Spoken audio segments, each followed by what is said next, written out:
začetkov se je marsikaj spremenilo, niste se spremenili samo vi, tako malo šarmantni niste postali, ampak se je spremenilo tudi še kaj drugega, način potovanja. Kako ste včasih potovali na veselice, z veselic, ne vem, na kakšna gostovanja, na festivale? Ste imeli vsak svoj avto, takrat pred 40 leti? Ne, to ne, imeli smo pa vlak.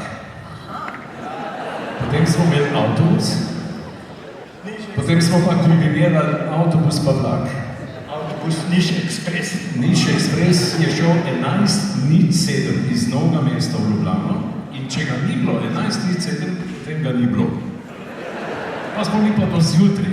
Prvi delavski vlak je šel pa 4:20, ampak takrat sem jaz, to je bila postaja edina še v Novem mestu, v Bršljinu, sem zaspal. Pa Franci je zaspal, pa Tone je zaspal, ampak jaz se pa več ne spomnim. Tone ne, kako je bilo na tistem vlaku proti Ljubljani. Ja, to je res, seveda, mi smo imeli prevozna sredstva vlak.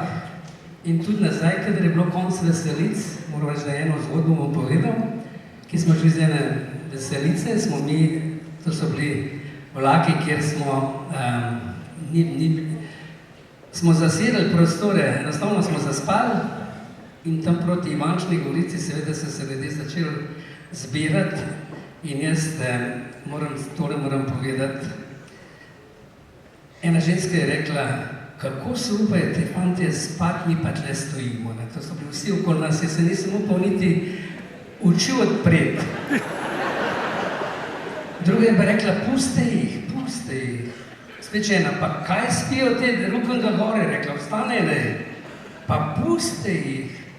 Ne, je rekla, in tole, tudi fante bi vstali in to je nemogoče. Una je pa rekla, ti je na vest, a vi sploh veste, kdo so to? To so fante vseh vetrov, ne spijo. Tak privilegij smo imeli, se znam te predstavljati. Demokrati smo se predstavljali, gospodine.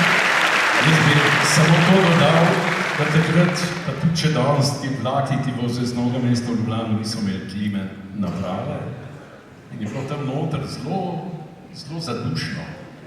V tistem našem vagonu, tudi sprevodnik je bolj mali hodil, ampak prišli smo v Ljubljano, smo prišli.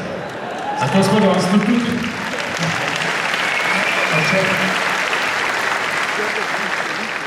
V vsej tej debati je prišla ena asociacija do mene.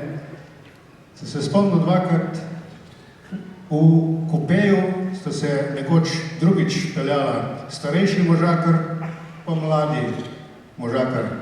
In starejši je imel karto v ustih, pa se je tipal po vseh možnih žepih, samo tipal nekaj iskal, pride kondukter, mu je karto vzel iz ust, preščipnil, dal karto nazaj, pa je šel. Ta mlajši gospod pravi, vi ste pa že star, ne? Ja, je rekel, sem star, ampak karta tudi.